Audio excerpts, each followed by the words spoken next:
This episode of the podcast is sponsored by my book, We Stand on the Shoulders of Titans, Amnesia.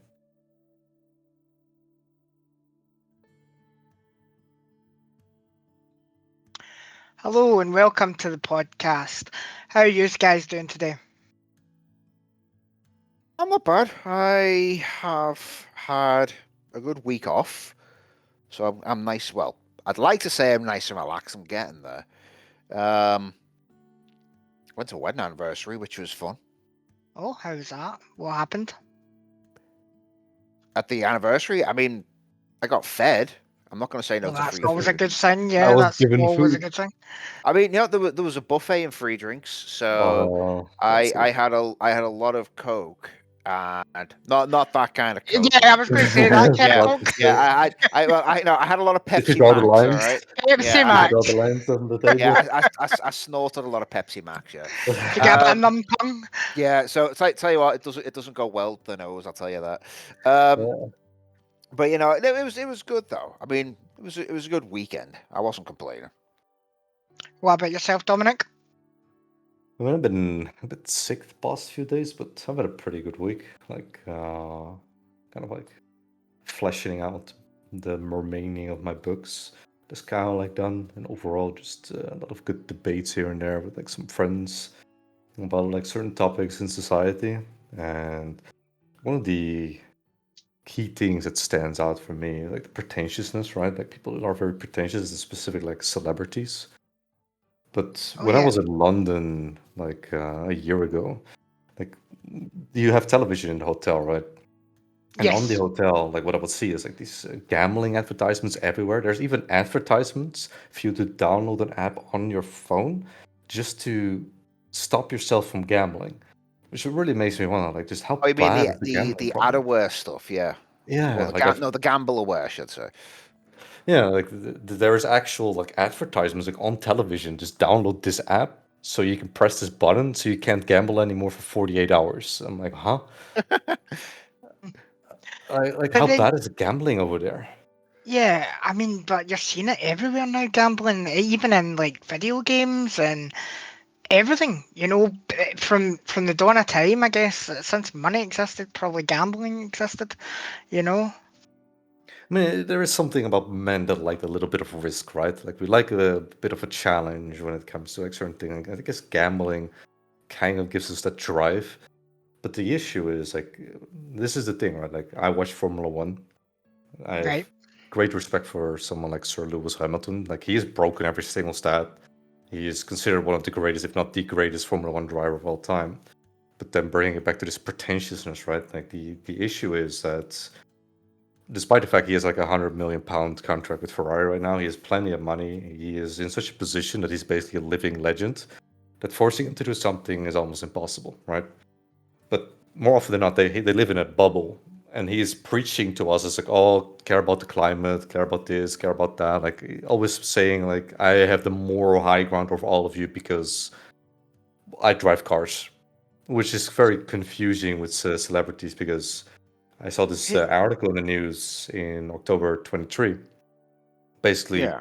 banning the advertisement for gambling that Lewis Hamilton was part of because it was also aimed towards like children and teenagers. And then it's like you have this man in such a position preaching to us like, "Hey, I'm better than you," but then at the same time he does things like this, and this gambling ad doesn't pay that much money, considering how much money he has, right? Which is very confusing, like from a outside perspective. But like when you think about it, like maybe from my view, we've given celebrities and people that don't actually know what they're talking about too much more authority to tell us what we should and should not be doing. Well, I've got a thought there because I do agree we've got a lot of celebrity worship that does give a lot of these people an inflated sense of moral superiority. But one other thing, if it comes to advertisements and the like, wouldn't that be down to possibly some contractual obligations as well? Because the worst ones, like the most obnoxious ones, are the celebrities that are always on Twitter or some kind of social media because they're not being paid to do it, but they're just going like, yeah, listen to me because I'm I know better than you. But if it comes to advertisements, I think there's usually because of some kind of obligation there. That seems unlikely because Ferrari is not associated with them. And he is only contractually obliged to whatever Ferrari tells him to, and even then, for his position, this is the thing, right? He's a living legend. That's kind of like why I'm using it, not to defame him, because I do Yeah. have massive respect for him. But what about sponsorships though? Because a lot of sports have that's what I a mean. lot of Like they have sponsorship. sponsors on their cars, so their sponsorships. There's no gambling. There is like some, but not the ones that he was advertising for. Like he could, even in his position, it's very easy for him to decline something. It's very similar with Max Verstappen. Like he is in a position where he can force his team to allow him to do certain things, and he can force his team to say no to certain things. Like that's their power. Like the moment you're such an established figure, it's very hard for them to force you to do something. There has to be a way we could see where if this is some kind of some kind of obligation or not. Because he could be contractually obliged to it. He says like £100 million contract. Maybe Yeah. he's got to make some advertisement appearances Well, now and again. look, obviously, apart from the Formula One industry, there's a lot of money in the Formula One industry. But even like your less known people, maybe YouTube stars and stuff like that, they all take an advertisement contract to some way promote a brand so that they can get funding for the videos. So Raid Shadow advertisement, Legends, anyone?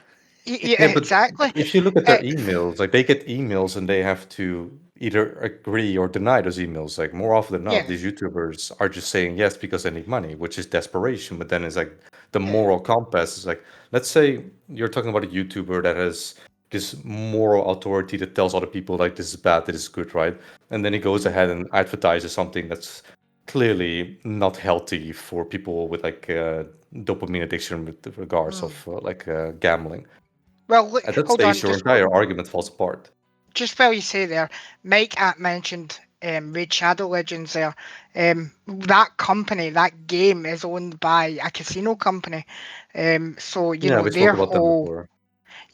their whole ethos is really to get money off of people, and really when you're playing that game as well, it's kind of a gambling thing because if you buy packs, you're buying packs to get loot, that you might potentially get a legendary champion, but there's not a chance you might get that in that pack, so you have to keep on buying. Or it's predatory as well because it will say, oh, you need to spend so much, but they'll only give you like a pack for £1.99, but you actually need to Yeah, spend but this is £2. gaming, right? Like we're talking Yeah. about like actual casino gaming. We're talking Well, about I like, mean, is there a difference now, really? I mean, I And would some of say the gotcha so. games, If you and look at, because you're talking about like getting pixels. I'm talking yeah. about like, for example, you go to horse racing or you Hmm. go to bet on football teams winning, like Hmm. sports betting. Like I'm talking about like these type of things. Like you're talking about Yeah. digital pixels, which Hmm. sure is interesting, but the actual gambling I'm talking about is where people are going to bet on whether or not Arsenal will win next week or Yeah. whether or not who will win the Premiership. Like this is what they're actually gambling on, and this is Yeah. like It's the it's article uh that I sent you. But it's then it's you know again, it's funny that you mentioned horse racing because like the one time in my life that I've actually properly gambled, there's a bit of a story behind some Oh, really? horse races. Yeah, I'll I tell you forgot What did what's later. that. you? No, I'll tell you later. No, it Okay. was it's not like a. I mean, it's funny just because of what happened basically because Well, maybe we can go into it. I got dragged down there by the family. Right. They're all going. It's they're it's like Ascot or something. I can't remember. I think it was Ascot. The Ascot races, and they're all dressed up in like shirts, ties, and like all the dresses with the funny hats and everything. And I'm just standing there in jeans and t-shirt, like usual self because I just couldn't care less. But my brother was constantly going at me, going like, "Oh no, I'll get you to win loads of money. I'm dead good because he does a bit of gambling himself." So he was always like, "No, I'll just do it myself." So by the end of the day, because I was just doing some very very careful betting because I was always betting on the outside, basically just putting a tenner on it for each race, and I won all but one bet. So I came up like about £200 more than when I went in.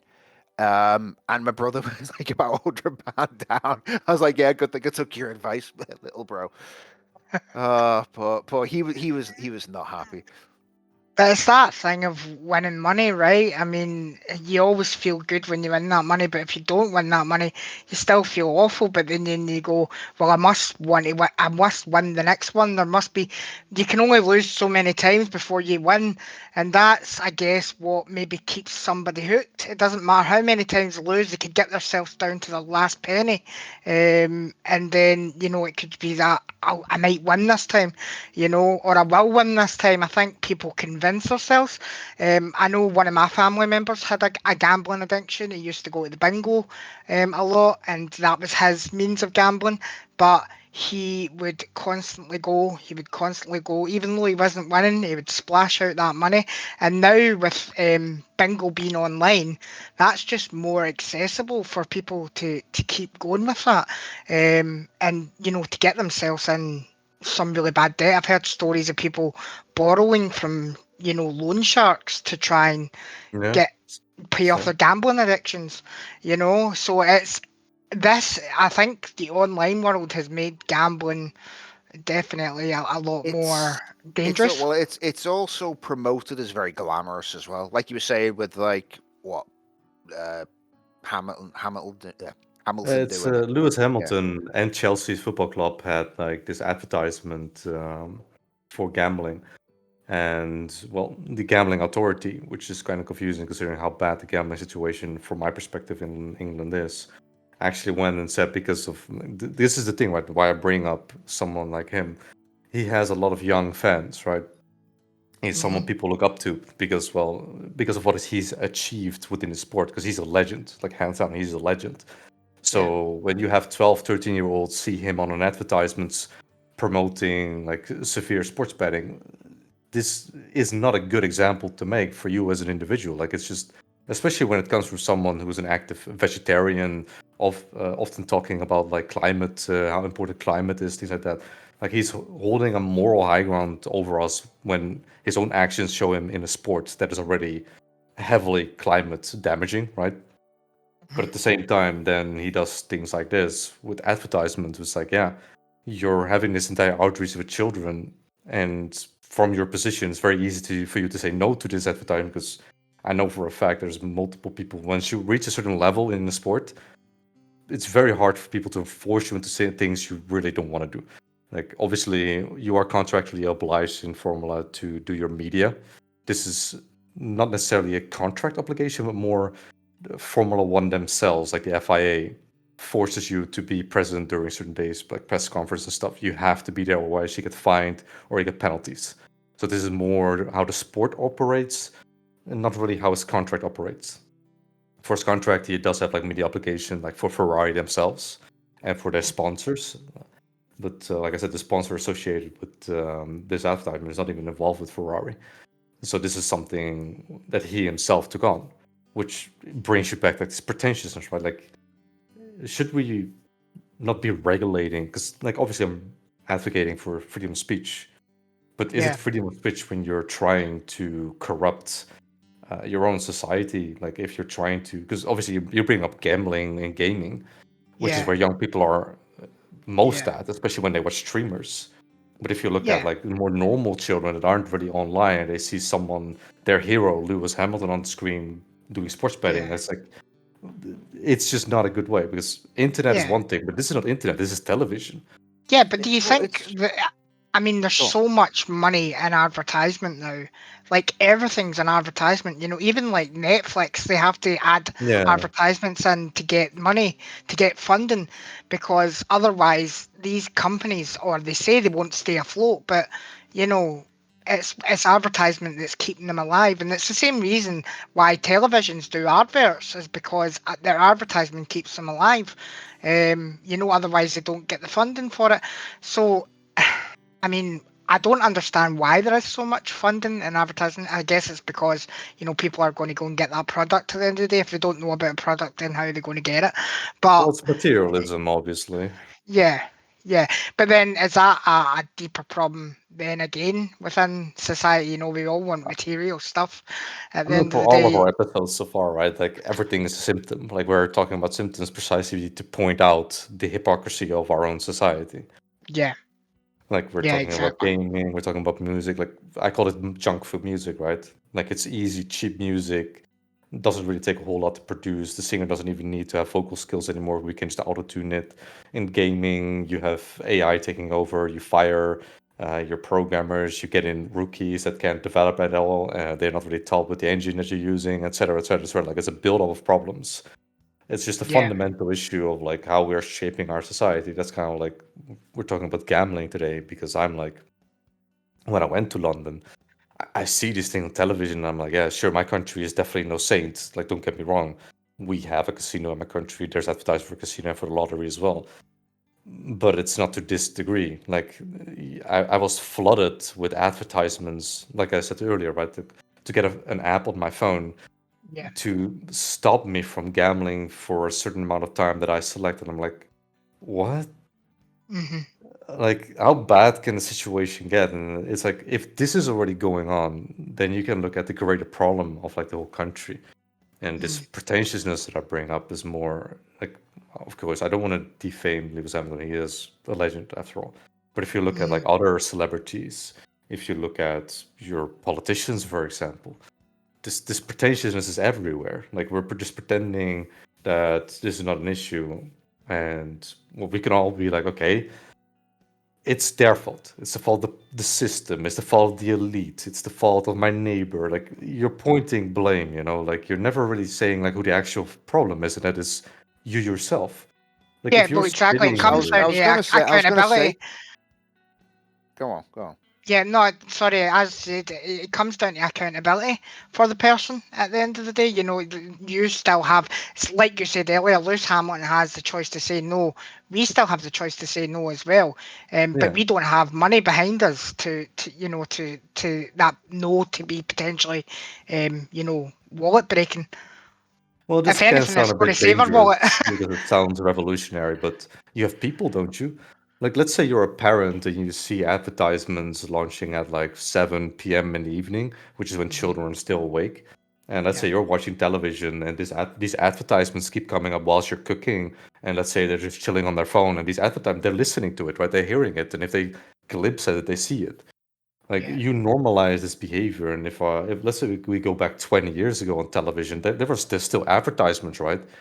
yeah, But not to shove down like these corruptive behaviors. This yeah. is There It's was one of always those a, things we've got the moral busybodies well, harping on about all sorts of stuff, but then they always harp on about like the most minor inconsequential stuff yeah. which you don't really need to bother with, I guess yeah. while promoting or ignoring actual problems with society.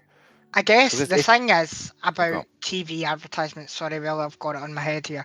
The thing is about TV advertisement, or I don't know if it's the case now, but it used to be the case where you had a watershed. So they could advertise things up to a certain point, like there was safety guards in place. They couldn't advertise certain things until about 9 o'clock. And then yeah. after 9 o'clock, once kids had gone to bed, then they could start advertising different things because it was targeted towards a more adult audience. So the case of children, it's they're always going to be at risk now of seeing things maybe that they wouldn't have seen in the past due to online elements, or maybe that watershed not existing online. They can access things that they used to not be able to access. That comes down My to the point parents is though. different though. Like my point is more like why should we have it at all? Like if the argument is then these companies don't stay afloat, then they shouldn't be afloat in the first place. Like Mm, why does it matter to me that this company goes bankrupt? Like how does this affect me? It doesn't affect me at all. mm, Like it's none of my problems, right? Like for yeah, example, in my country, if you think about the news, right? There's this thing called the NOS. This is a state-funded newspaper. Like so, my taxes go into making sure that they can spread their woke nonsense, Like which the is why BBC. they're on a lot of fire. But this is where my money goes. So because of my culture, we still kind of have like a balance.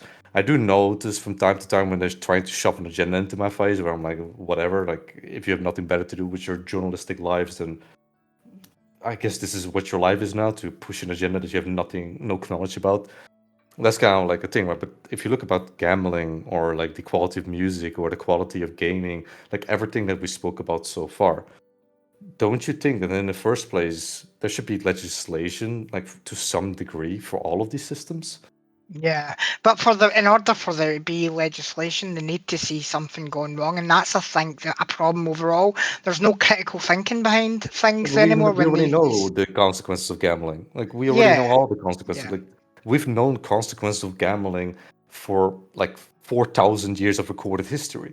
yeah. Like But there's warnings in the Hebrew Bible about this, there's warnings about the Bible in it, there's warnings from older texts like in the Greek philosophy in it, there's warnings on it in the Quran. Like mhm. we've seen warnings in every single religious text and philosophical text for thousands of years, and then it's do, like, oh, we suddenly found out that it's bad. It's just ridiculous. do you think it's the It's one of those mentality? we've gone into massive excess. I mean, it's one of those that, like, in moderation, it's fine. Like I say, I've only ever done it the once, and I enjoyed it for what I did. But yeah, the ones who go into like spiral into complete gambling addiction, those are Yeah. taking it way to too much of an extreme. Do you But think the it's the question is mentality? more, do you need these Sorry, companies in your country?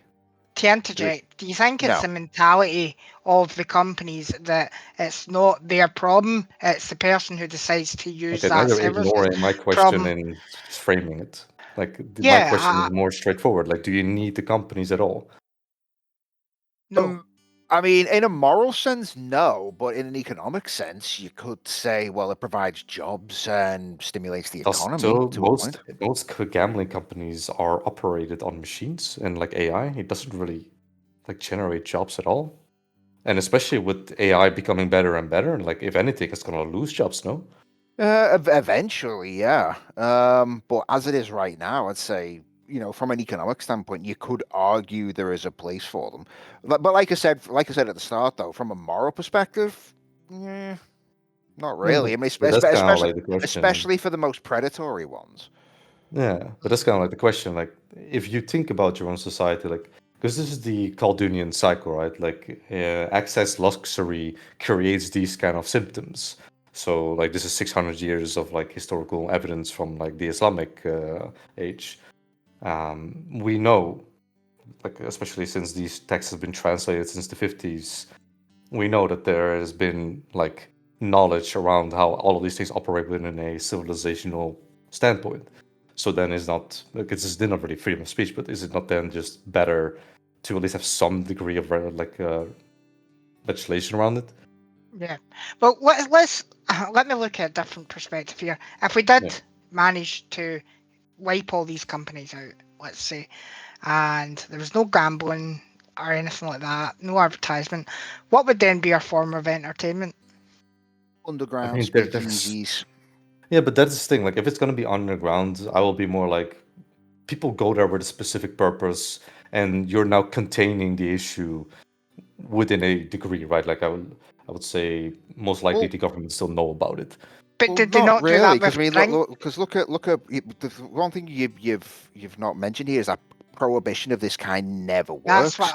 Because Yeah, look at the Great Depression, that is true. yeah, Yeah, it's you bring gonna up a it's good gonna point. underground. There'll be a massive criminal element doing that. yeah, I'd well, look rather at it be in the when they open. banned alcohol in the United That's what I'm talking about. States. Yeah. Yeah, But then prohibition, I'm sorry. thinking more about legislation because in my country, for example, there's only one casino. It's called the Hollands Casino, and this casino has very strict rules on how it's allowed to operate. And this is why, like a few episodes ago, when we talked about gaming, I was like, if you make the game 18 plus and it's only available for you to actually get when you show yourself as 18 plus, I would say there's some reasoning towards that game having gambling elements. But when I look at the casino in my country, I'm like, this is the one, and that's the one you got to do with it. And it has legislation. Like, I think I brought this up as well, like with the loot boxes.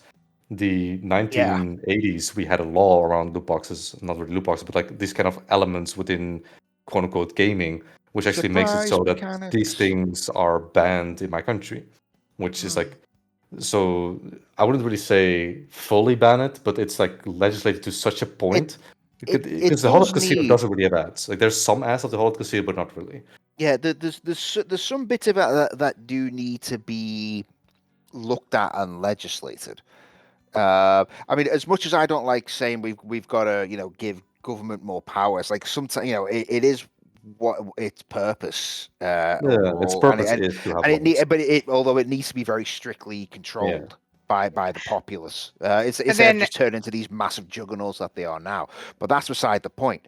I Um, guess a question from my end, sorry, is there lobbyist groups that keep this oh, afloat? Like if the definitely. oh government tried yeah. to, Oh yeah, yeah, definitely. There's always a lobbyist group.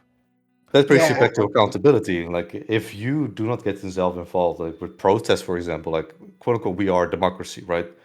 Personally, hmm I don't believe in democracy because every single time we've done democracy, it's failed. It is the yeah, best that we've got. That's kind of like the thing with democracy. This is what we got. It's the best thing. We know it doesn't work, but hey, we've got no better alternative, right? yeah. Not But yet, then, not yet at least. no.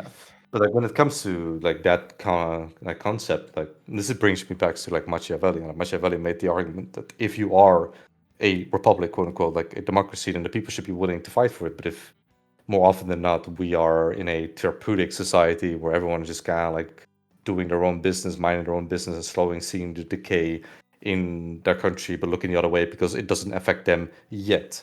And then if you look over the past 4 decades, the bill comes, right? Like it's like a Ponzi scheme. Eventually, the bill comes for the next generation.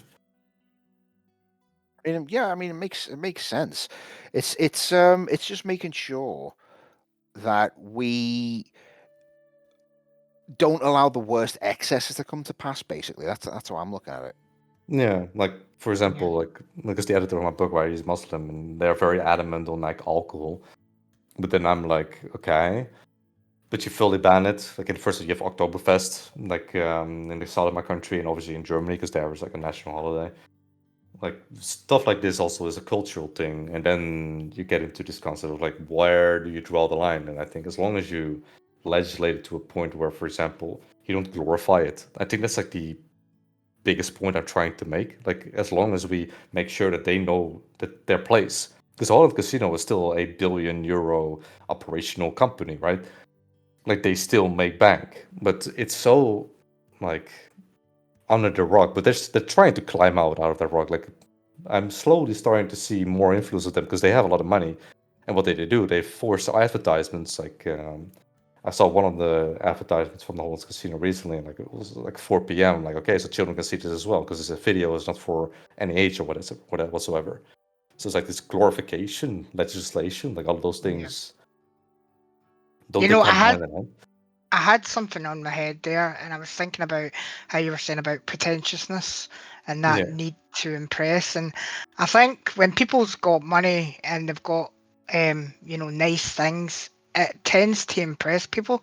And I can remember somebody tell me a story about, they were out kind of looking at people's cars, and there was this big Lamborghini that drove by, and they went up and asked the person, "Oh, what is it you do for a living to earn that?"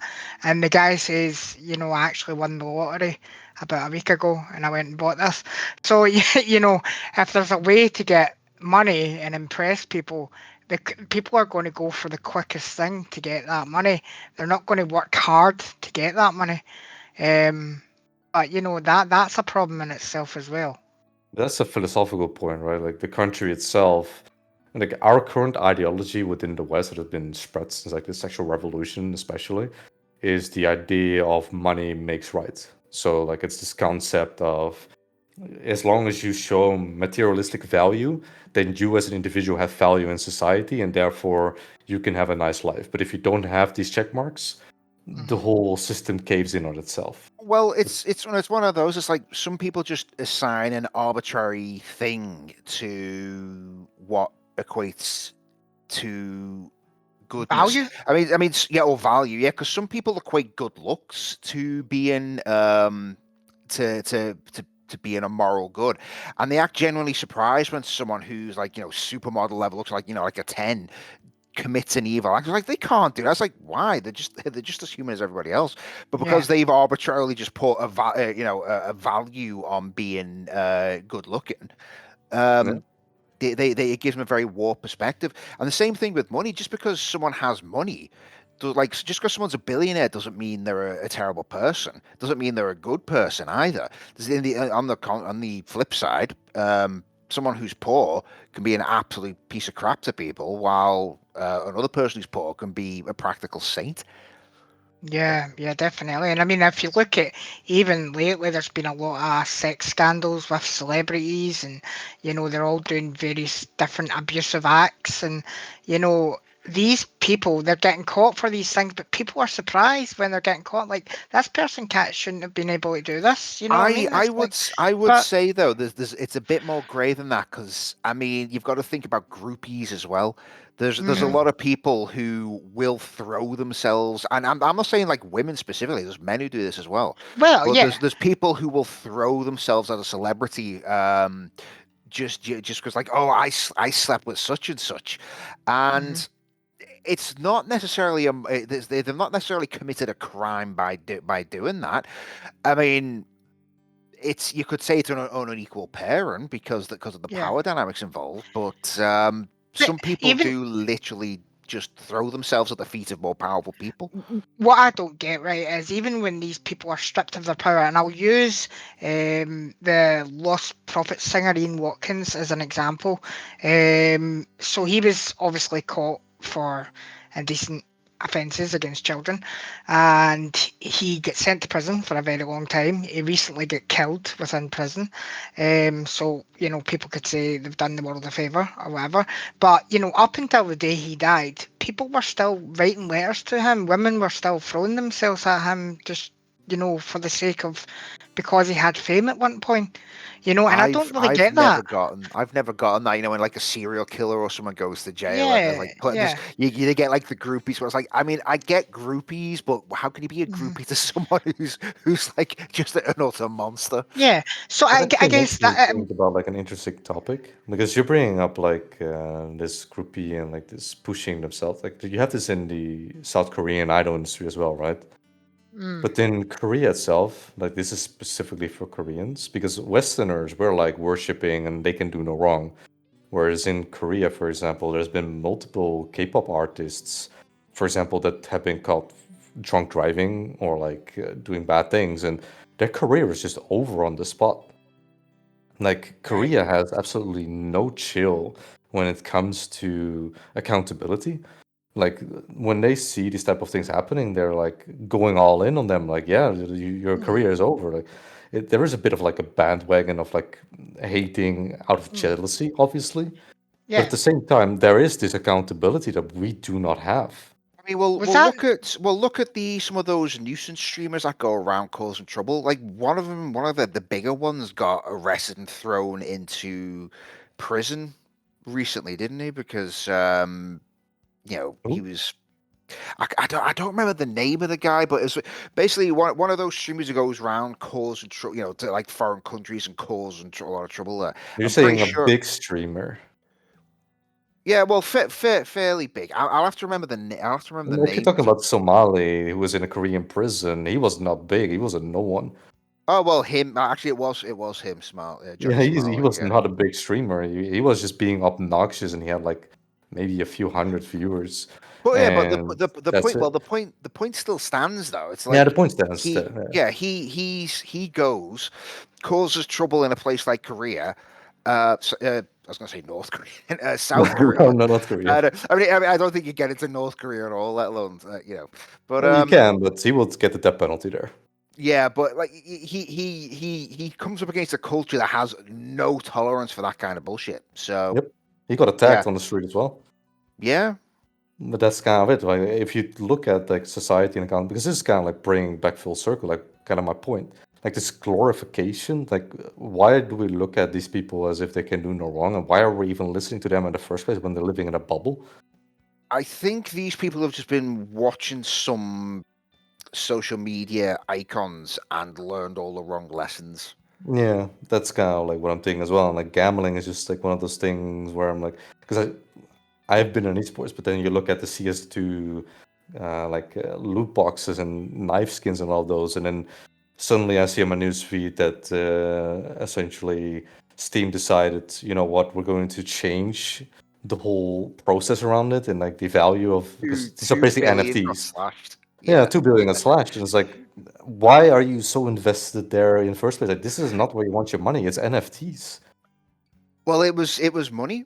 I mean, like 2 billion getting slashed in the space of a week is a lot to lose. So I can see why people are freaking out. But Yeah, but it's more, yeah, I mean, where are you trusting? Are you trusting a company to care about like your monetary value? Because Steam doesn't really care too. Because obviously they care about the money, but they don't really care too much about like the whole loot box system. They don't. I don't think they thought that far ahead. I mean, I just thought like because it's been like it was like that for a while. I just thought it was assumed that that kind of environment would stay the same forever.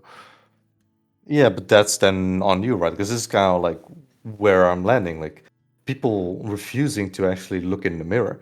It's as if their mirror at home doesn't work. It's always something else. It's Steam that decided to slash this. It's like in this case, Lewis Hamilton that said tells you to advertise. It's all of those build-ups where I'm like, why is nobody looking in the mirror when it comes to all of these problems? Like, it's confusing. There's a mix. I mean, because I think everyone's quick to throw blame about when it comes to accountability. It's not necessarily zero sum. So it's like there's many different influences that go towards it. So part of it can be down. You know, I mean, there's always at least part of it that comes down to you because you're ultimately responsible for your own actions. Yeah. But yeah, then you've got all the outside influences working on you as well. So how depending on what it is, they could have different amounts of accountability as well. So there's a lot of it to go around, really. Yeah, but this kind of like makes me think about Nietzsche, specifically his last man theorem, where the way he defined the last man was you create a therapeutic society where you have a man asking what is meaning, what is love, what is a star. Like it's a completely delusional person that has lost all touch with reality and has to be told and spoon-fed information for him to function as a sovereign individual. And I saw I was watching a podcast a couple of weeks ago, and there was a guy who kept on mentioning that he'd experimented with a couple of other guys when he was in college.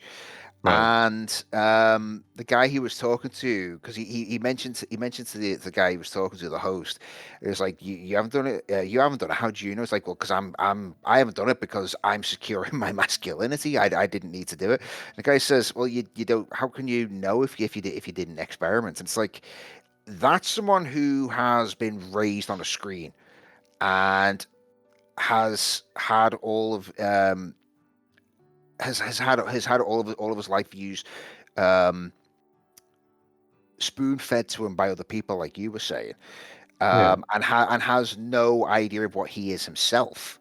Yeah, Because I think he was also a fairy, coincidentally. So That is kind of like what the last man is. The last man is someone that has no aspiration or creation. It's a man that has no dreams, no ideals, no stars to shoot for. no Like worth, he has work, but he just doesn't have innerly has it. self For worth. him, work is a mild distraction.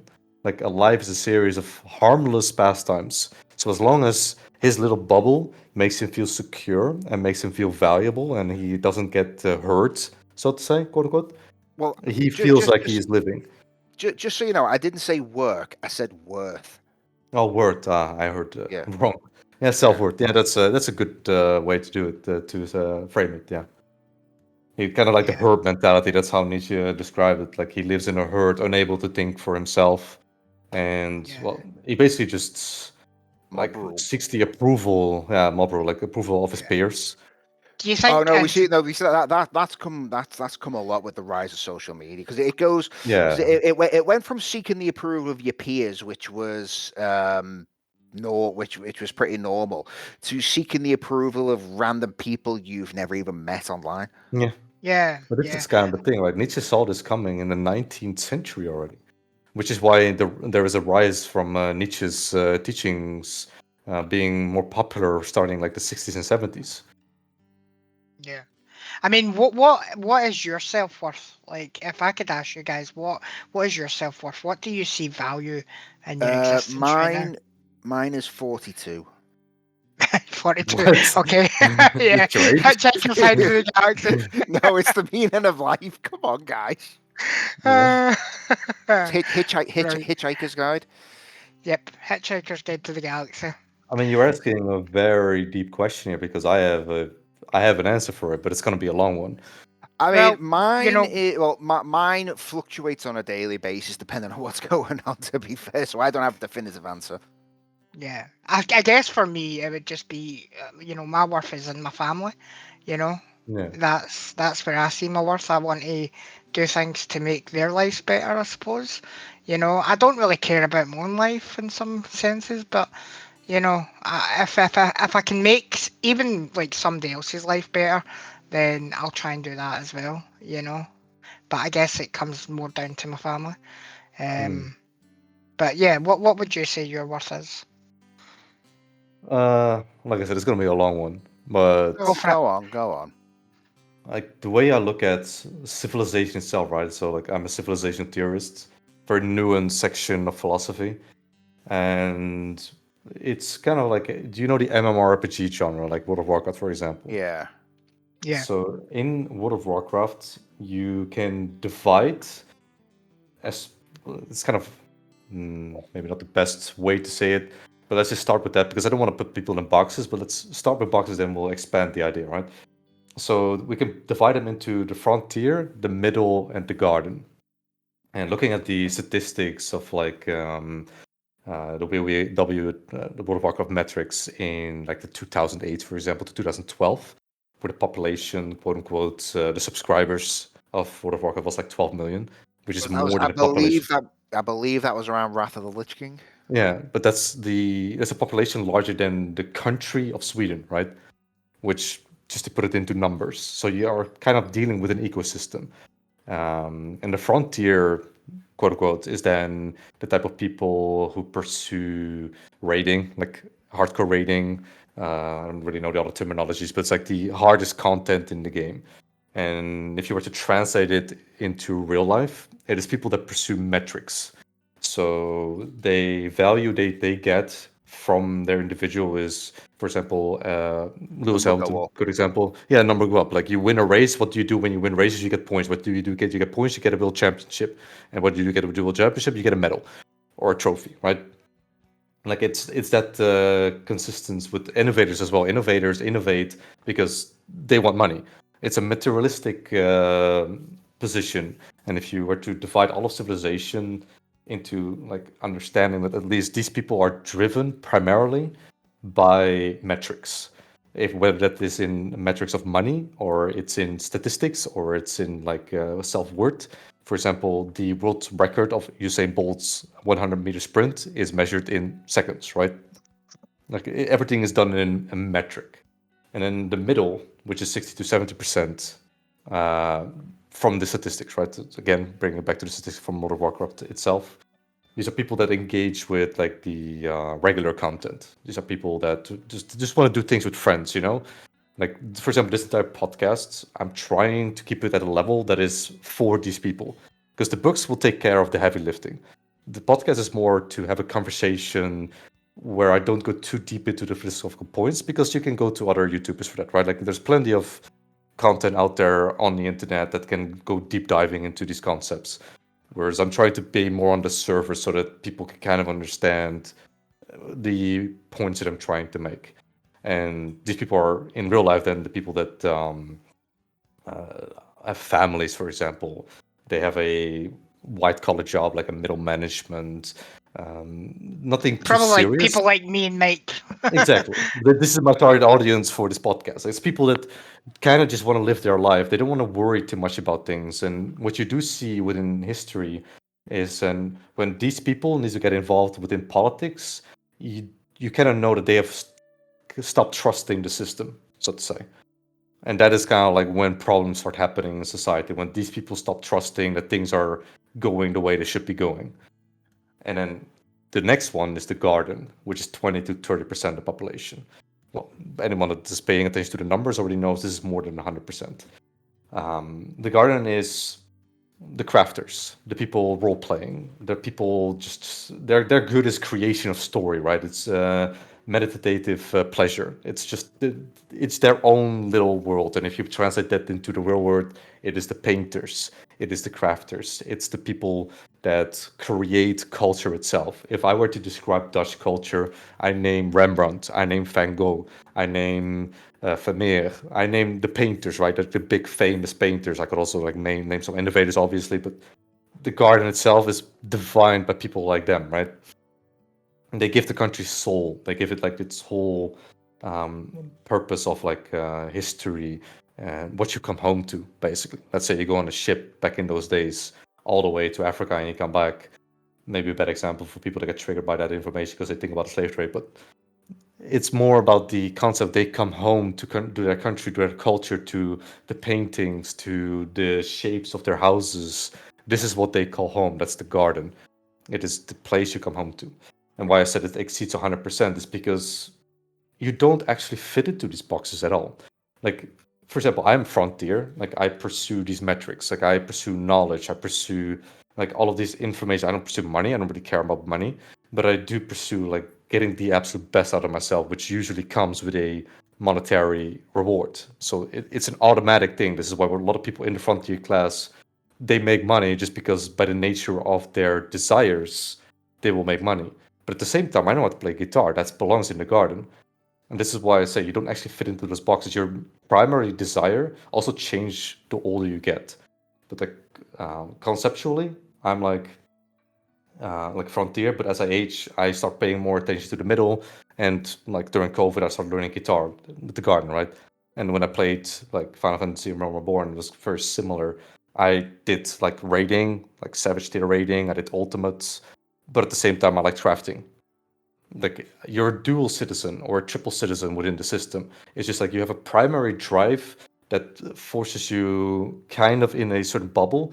But then, for example, Dave is someone that is in the middle, but he's also part of the garden. Like his primary desires are in the garden, which is totally fine. And a proper functioning system. Obviously, this is inspired by Plato. Follows these type of logics because in Plato's The Republic, he defines the ideal city also as three classes: the guardians, which are the philosopher kings. That is then for me the frontier, but not necessarily philosopher kings. It's just more people that are driven by a certain ambition to reach the top. Like it's just their natural state. And the auxiliaries, the soldiers, is then what I define as like the defenders, as usually the frontier and like a mixture of middle. Whereas Plato only said it's just one thing, where I'm more like soldiers are generally speaking more the frontier and the middle. Like if you think about like medieval wars, you had the knights, but you also had the peasant farmers, right, that were forced into war, even though they're part of the middle. What? You mean conscription? Yeah, it's description like conscripted soldiers. More often than not, those were like peasant farmers, right? People that are physically active, so they could be given like a weapon, like a throwaway weapon, so that they could fight other people's wars, right? But give them a pitchfork. exactly. But Plato was more like it's only guardians, only auxiliaries, only producers. Where I'm more like you have a frontier, then you have a frontier with a middle, and then you have farmers and craftsmen, which is like middle garden.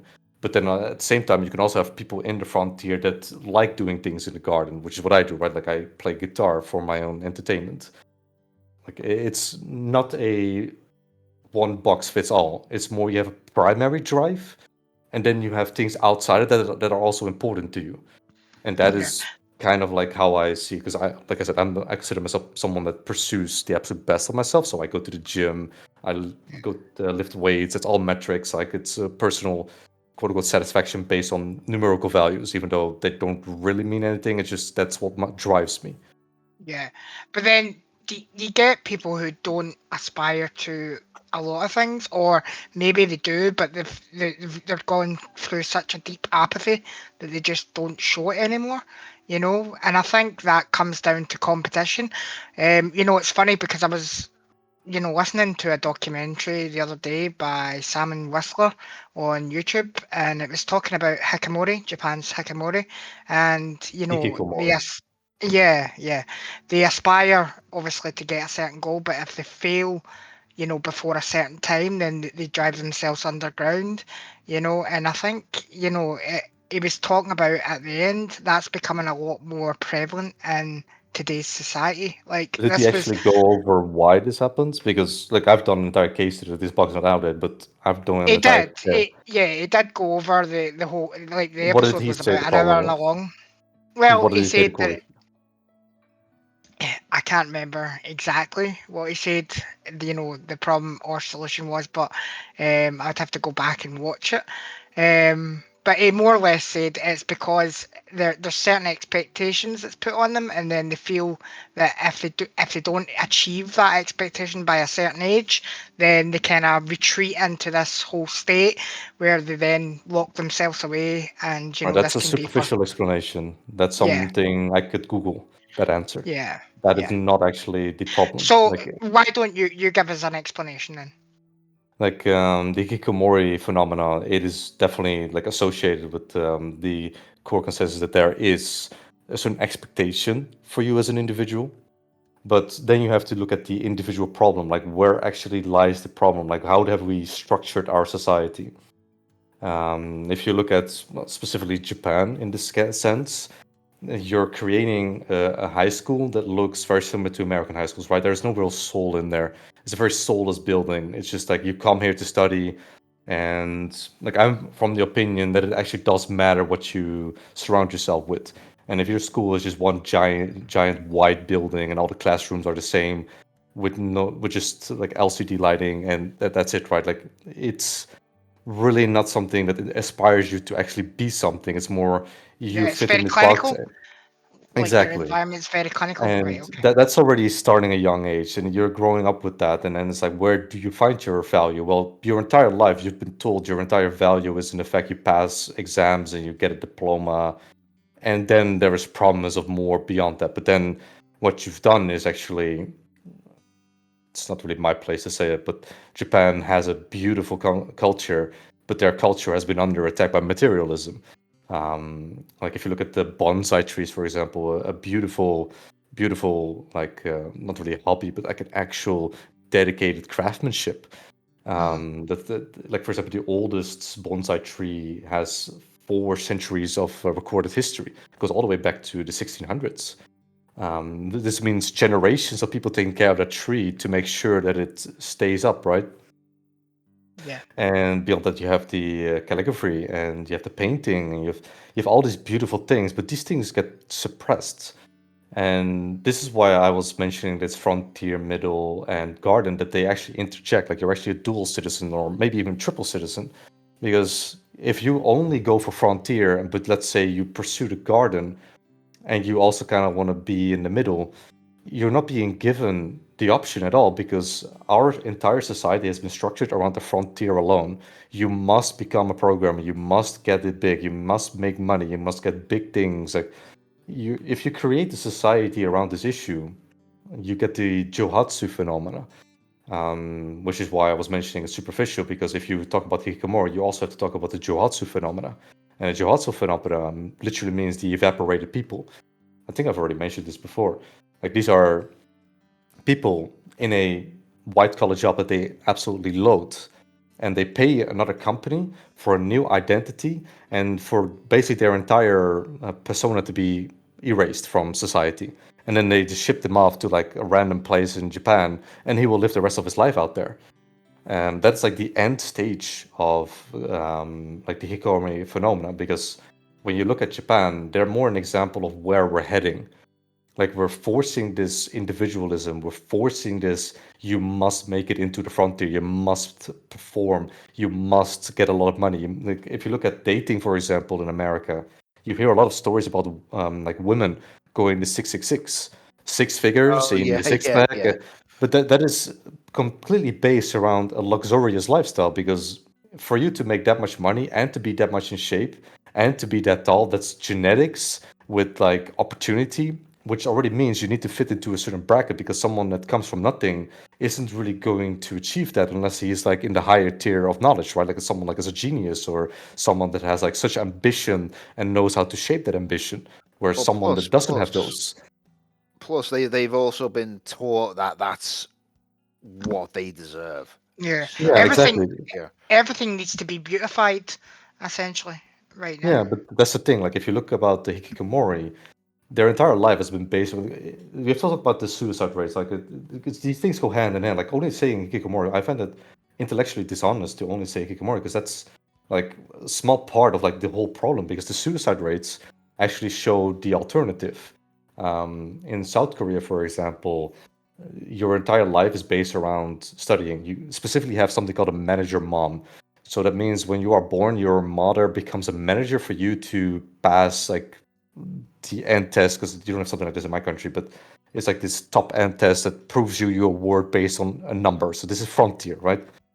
A lot of people won't make it because the frontier only consists out of 5 to 10% of the population. These are people that are actually capable of not only having the motivation to do it, but their entire ambition is based around this numerical value. And their mothers are then forcing them, like, you must study this. We get you into Hagwon, which is like a private academy that comes after school. So they go to school, and after school, they go to a private academy, the Hagwons. And then after that, they have like homework they have to do, and then they go to bed. And this is their entire life from childhood. And it's all based around you passing that test. So when you don't pass that test, usually, well, not really usually, but like more often than not, you see the decision being made to just end it all when you don't make that test. This is why the suicide rates are so high in South Korea and Japan. You have that same kind of concept, not really with the manager moms, but the social pressure for you to perform. And people will then be like, I'm not worth anything based on this was my only word. It was a piece of paper. And they choose the final option, which is why like the hikikomori phenomenon also goes into the Johatsu phenomenon. It goes into the suicide problem. Like in the end, the entire society is built around you must get like validation from like your position from based on a test on like a university. And it's the same in the West. Like we also have this ideology like you need to get certain university degrees based on your own personal validation, which is what you get in politics, for example. Like democracy is based entirely around careerism. So that means you have people with degrees that have absolutely nothing to do with, for example, you being the Minister of Defense. But just because you have a university degree, they will put you there, despite the fact you're not. It's credentialism. Yeah. But that is kind of like the whole picture. Like the hikikomori phenomena is a terrible, terrible thing. But if you want to solve that problem, and you only look at the hikikomori, it's like that's a Google search. Like, yeah, I can do that too. It's not. It's very intellectually dishonest to be like, yeah, the hikikomori phenomena is based around you need to perform. It's so much more. Like it starts with the beauty of your country. That's why I wanted to talk about beauty a few episodes ago. The importance of beauty instead of having like a stale country where everything is just mass produced. There's no persona in anything. And the other side of the problem also comes from the garden. The garden, over time, I started believing the lie of like, you need to be entrepreneurial, you need to be making numbers, you need to be producing numbers. This is why art has gone down the hill in the West. Like more often not, there's still beautiful art out there, but more often not, it just makes no sense to the common person. Like you have someone taping a banana on the wall and we're calling it art, and it's like the average person is going to look at that and it's like, what are you doing? Like okay, you're making a statement, but that means nothing. It has no value to the garden, no value to the culture. Yeah. You're just making a But statement.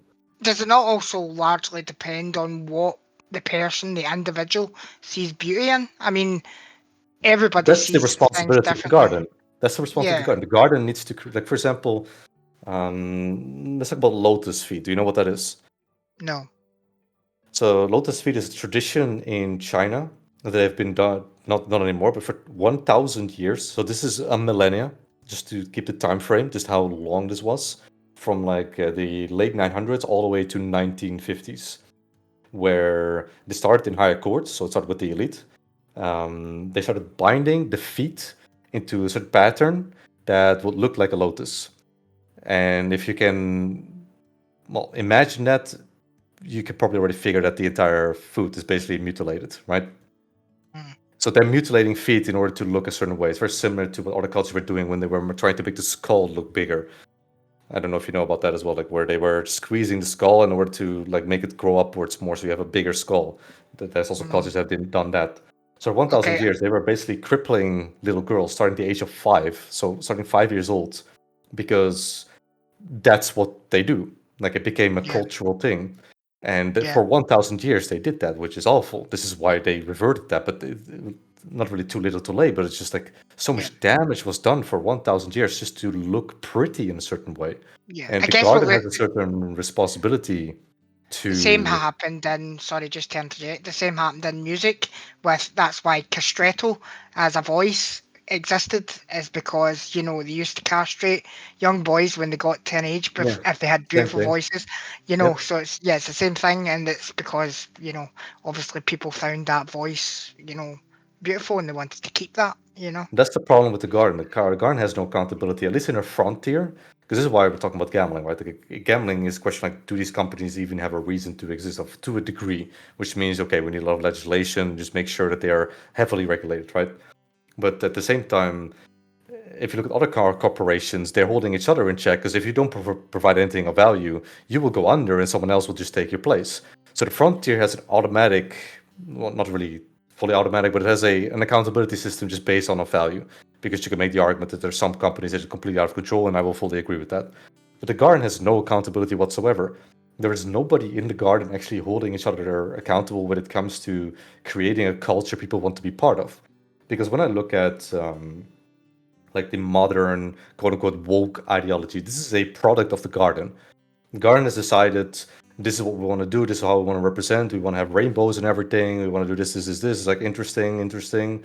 But we've now seen that this has absolutely no value. Look at the same with the sexual revolution. The sexual revolution is also a product of the garden. It's a frontier that invented it, but the garden has something to do with it. But the garden was like, we can do these things, okay, let's go for it. And now you create parentless children, you get create fatherless children, you get a depressive anxiety orientated culture, you create divorce rates that are out of control, just based out of like this idea of like this liberation, the hippie movement, like this do drugs, normalizing all of those things. And once you get this idea in the garden that everything is about money, you stop actually creating the art that they want to make, and they more think about, hey, what goes trending?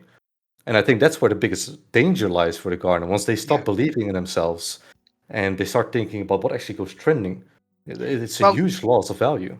to go full circle, this is what is causing pretentiousness in today's society. Like, you know, this, and you know, you will be impressed by me. You know, again, if people see different value in different things and beautiful things, money at the moment is beautiful, and when people have lots of luxury things, they see it as beautiful. You know, so if they're not living up to that expectation, then they get themselves into a rut. Is that not like a Yeah, problem in itself? to a degree. Like in the end, it just depends on the ideology that you have in your country. Like Yeah. everything is based on a certain philosophy, and right now we have this philosophy that is hostile to culture itself, which is very problematic because then people start losing their purpose. They stop seeing the beauty in life, and they start going into escapism, which is what the hikikomori phenomenon is. Hikikomoris, they escape into video games, into anime, into like body pillows, figurines. Like one key thing of the hikikomori phenomenon is that they get like these marriage certificates from VTubers, for example, or even AI now, Mhm.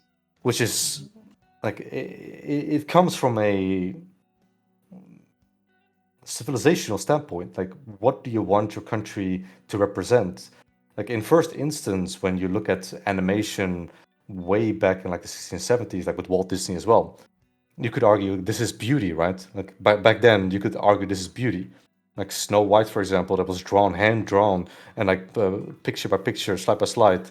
It's a beautiful creation done by the garden. Like this is art in its final form. But the garden needs to understand that there is not really a financial reward in that.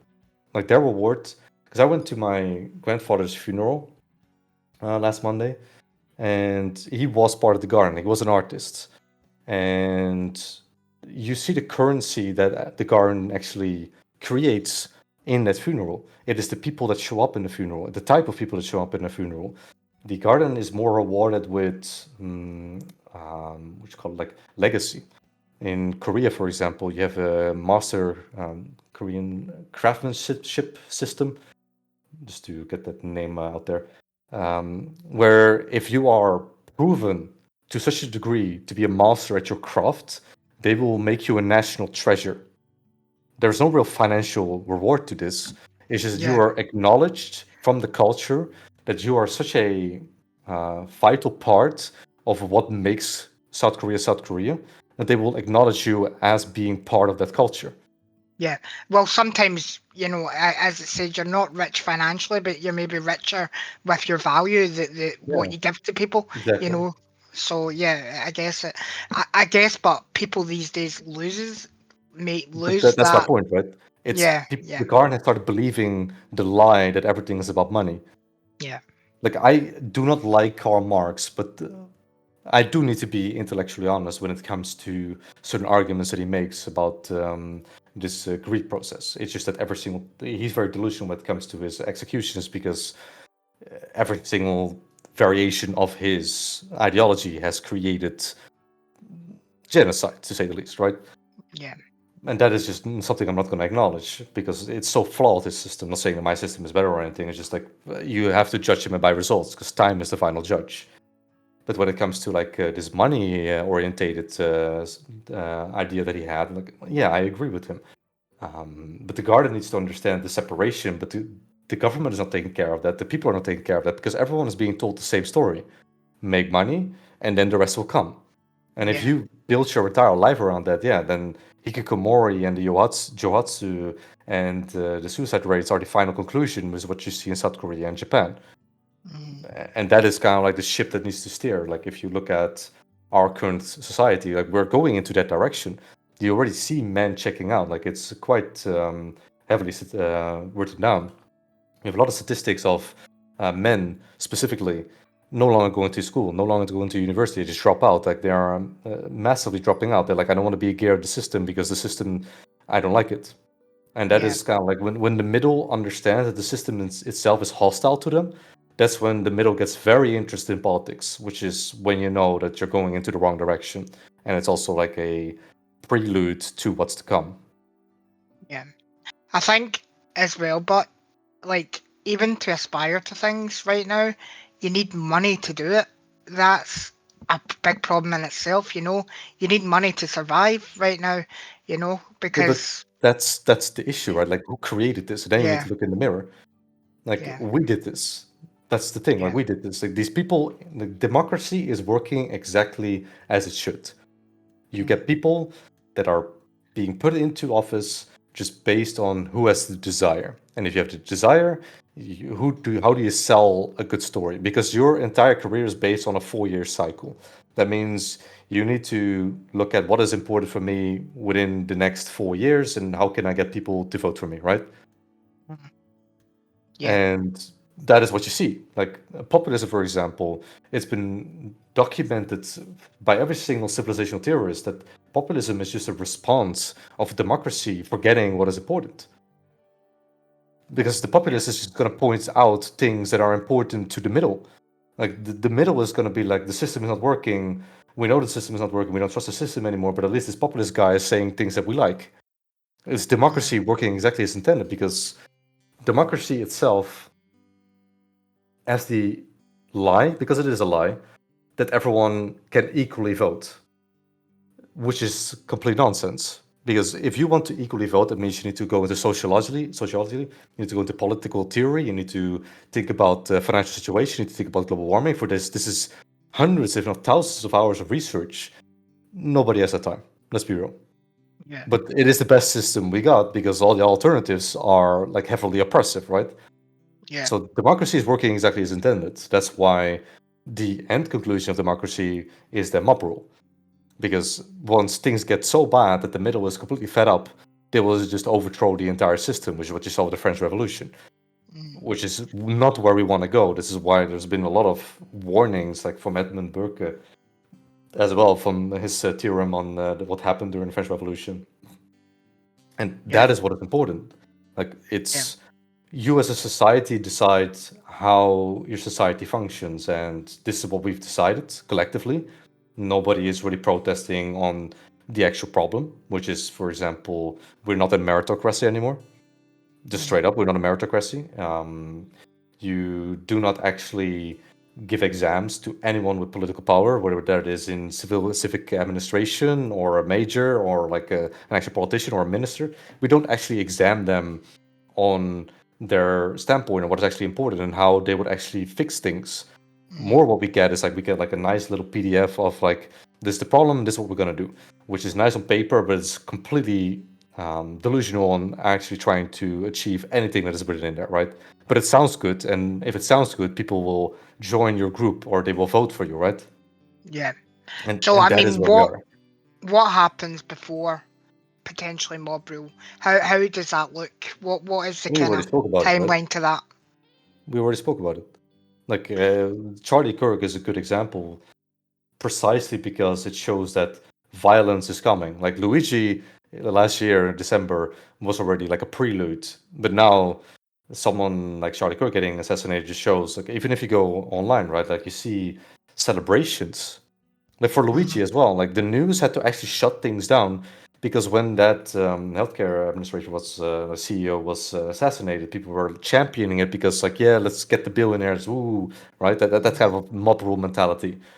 That was Yeah. already the early preload, but Charlie Kirk, you really saw like this guy represented the right. He's dead. Good job. Let's go. Right. So I Yeah, mean, it's much more further ahead in the US than would you say anywhere yeah. else It in the is world? like the United States shows our mirror. Like that is kind of like where we're heading. Hmm. It's just that the Yeah. United States has a better system in place because they did.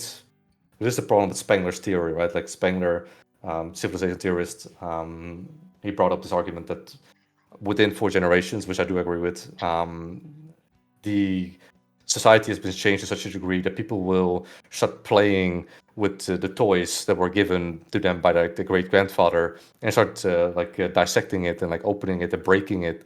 Because the initial system for the founding fathers that the United States of America envisioned, for example, felons couldn't vote. So if you were a convicted felon, you were just not allowed to vote. Period. Full stop. They got rid of that because it's not equal, right? Because the whole democracy lie is that everyone is equal, therefore a criminal should also be allowed to vote. The founding fathers looked at them and they created an oligarchy with democratic systems. So you need to have skin in the game, to put it as bluntly as possible, right? Which meant that people that owned property, people that owned like important corporations, like people that actually mattered, that when you make a decision, your company or like all of your value goes down the hill if you don't actually participate within the system, right? They got rid of that as well. They made everyone able to vote. Then you had the Civil War. There's not a lot of historical documents about that as well, where everyone could be allowed to vote. Like women eventually got allowed to vote, which the issue is not necessarily what color your skin is or what gender you are for voting. It's more whether or not you have skin in the game. That was like their primary argument. As long as you had skin in the game, it doesn't matter. You can vote, right? But they got rid of that entire system, and now you come, well, at the final stages of the democratic cycle that Polybius described, which is when you go into a mob rule. Because you dissected the entire system that was created for so long that it's just a house of cards now. All of these safeguards are already gone. Yeah. I'll tell you something I did hear the other day that kind of scared me. I was talking to someone and they were talking that, there's a movement to bring back slavery, even Oh though yeah, we abolished it, you know. concentration camps as well. Yeah, I've heard a that little really bit about scared that me. And too. I was thinking of that when I was thinking, to mob rule, how that's going to look as well, if that's brought back. Yeah, And that is the fear. Like, I yeah, do not look forward to mob rule because it's not going to be pretty. Because it never is. Every single time a society delved into mob rule, it's literally that you become barbarians. You yeah. become an People, uncivilized society. I mean, I've got a friend who's, he's a pretty sensible person, but he's even now he's making up his own chili pepper spray, which is, not to give the ingredients, but it's quite scary. It's quite easy to make up. You can make it up from some stuff, you know what I mean? And people are now carrying that as an That's alternative nothing. to People can make bombs out of knives. nothing. Yeah, yeah, Like, do but you know which about is pipe scary. bombs? No, Well, I know about pipe bombs, but I don't know how to make one or anything like that. That's the problem, right? Like, these things are easy to create because like things that explode are not difficult to make as long as you know a little bit about chemistry. I personally don't, but I've seen the videos and it is ridiculously easy as long as you Yeah. know what you're doing. And that is the problem. Like for me personally, the whole reason I write these books is after mob rule, basically. Because I already accept that it's coming. Like to try to stop it at that stage, the main argument I make is as long as you're trying to do something about it, at least you don't really have a moral high ground, but you're at least showing your position. Like Operation Paperclip, for example, that America did for the Nazi scientists. They looked at a lot of scientists that were actually against the regime, and those got priority. So they got those people out first because they're like, yeah, you're actively showing your resistance towards what's going on, whilst risking prison sentences as well, because obviously back then it's a dictatorship, right? The Reich. And these people just got extracted into America, and they were allowed to build what eventually landed on the moon, right? Yeah, yeah. And that I'll is tell kind of you. like the balance. I'll tell you, it's getting to scary times now, and even like the other night there, at the time of recording, Guy Fawkes has just passed, and I was scared to go out of my house because I was like, is somebody going to try and put a firework in my face? Oh yeah. There's so much uncertainty now, in society, and even somebody commented to me, if somebody was going to get shot tonight, it would be the perfect time to shoot them because there's so much banging going off with the fireworks. You could just shoot somebody and nobody would know any different. And I thought that's a horrible comment to make, but that's how people's thinking is right now. That kind of gives a It's a brief free for all, right? overview. Yeah, That's yeah, kind of like definitely. already like it's just free for all. But that's why I Yeah, said, like, as long as like we're talking about this right now, we're releasing this podcast, we're talking about these topics, like at least you're showing to try to look at it from a not really a neutral point of view, but at least like a cohesive point of view, where you're looking at both sides of the spectrum and you're realizing it doesn't really matter where you look, like everything looks bad. It's more important to look at yourself, first of all. So being healthy, taking care of yourself, take care of the people around you. Because, for example, when the Roman Empire collapsed, the things that survived were the Christian cells. Because back then, late into the Roman Empire, Christianity was already very prevalent, right? So when the empire collapsed, it was these Christians that held everything together, and then you have new nations, because these Christians weren't really loyal to any state or anything. They were loyal to the Lord for them. And that is what brought them salvation, and that is what brought them their meaning. yeah. I guess Which is, that was their values at the end of the day. It was what brought their values. yeah, but that's the thing. That is the whole point I'm trying to make. The value Yeah, of your civilization. Like, you are what you make. If you are allowing for decades music to be about sex, drugs, and alcohol, why should I be surprised that after 2 generations you've created an entire sex porn addicted, drug addicted generation? Like, I'm not yeah, surprised. It seems like a logical conclusion. yeah. It And does. that's It why, does right? seem like the most logical path, doesn't it? For me, The it's path of least pattern recognition. resistance, Yeah, as they say. basically. Like, I look Yeah, at patterns across history, which is kind of like what philosophers do, right? Like, especially if you're in my field of work. And you see all of these patterns, and you're like, yeah, it makes perfect sense. Like, I'm not confused at all. It gives some peace because you're like, yeah, like everything that I'm seeing, it follows a logical sequence. So at that stage, I can at least prepare for what's to come. But at the same time, I'd rather it not happen. Kind of that mentality, right? Like, I know where we're heading, but possibly I'd rather we don't. And that is kind yeah, of like where the framing is the same. Like, when I wanted to bring out my book, it was around the same time where Charlie Kirk situation happened, and I had to rewrite. I had to yeah, rewrite the American chapter because I wasn't really expecting it to happen. But then yeah. when it So actually soon. happens, Yeah, not really not so soon. It's more like because my first book is quite doomerish, right? It's very doomer because I'm assuming the worst yeah, because that's what you have to do in a book like that. of course. But I would have hoped to be wrong. Yep. Like, personally speaking, I would have hoped to be wrong. Like that's just my view on it. And then, yeah, I mean, I tried to find solutions now, obviously, but like this Yeah. garden concept, I spent months thinking about it. Like Yeah. Plato, for me, it didn't make sense, but at the same time, I look at these type of things and I'm like, no, there's something different because just looking at myself, I'm like, I don't really fit into any of these three things that he described, so it doesn't really make sense. But at the same time, if you look at knights, for example, with virtue, this knight oath and this honor, right? This was what knights were very known for. There was a garden behind that because knights, there were quite a lot of knights that were literate, which means they knew how to write, they knew how to study.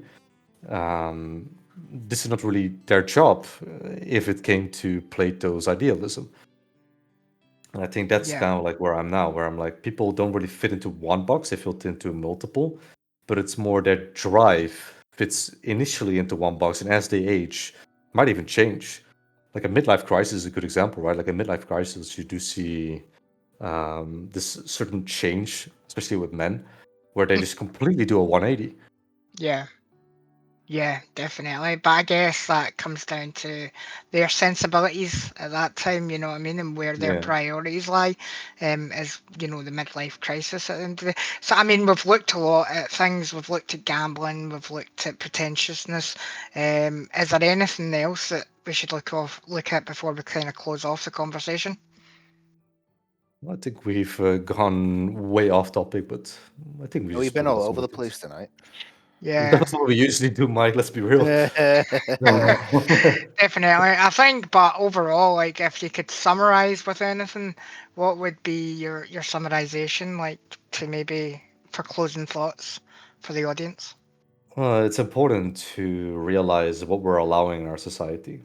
That's kind of like the thing, like the pretentious behavior. It's easy to point at people, but it's more important to actually look in the mirror, to look at who is allowing our society to collapse, who is allowing this culture to be here, this culture with sex, drugs, and alcohol, this culture with gambling, with music industry declining in quality, the gaming industry declining in quality, movies declining in quality, everything we've spoken about so far. Like we're seeing a pattern throughout all industries that are heavily dominated by the garden that are not really producing anything of value.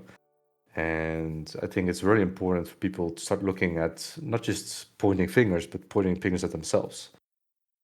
Yeah, yeah, definitely. Start taking accountability for their own actions and not like blaming the other person, so to speak, for their failures or even their successes as well. You know what I mean? They have to take accountability for their own successes and, Yeah. you know, look at where they get it. I think some people forget, you know, what the hard work they put in to get the success that they get, you know what I mean? Mhm. But then that's a societal issue as well. Yep. Yourself, Mike, any closing thoughts? No, we've been over all that stuff quite thoroughly, so I'd just be repeating myself if I said anything. Yeah, definitely. Right, well, thank you everybody for your time. Take care. Have a good one until the next time. Free.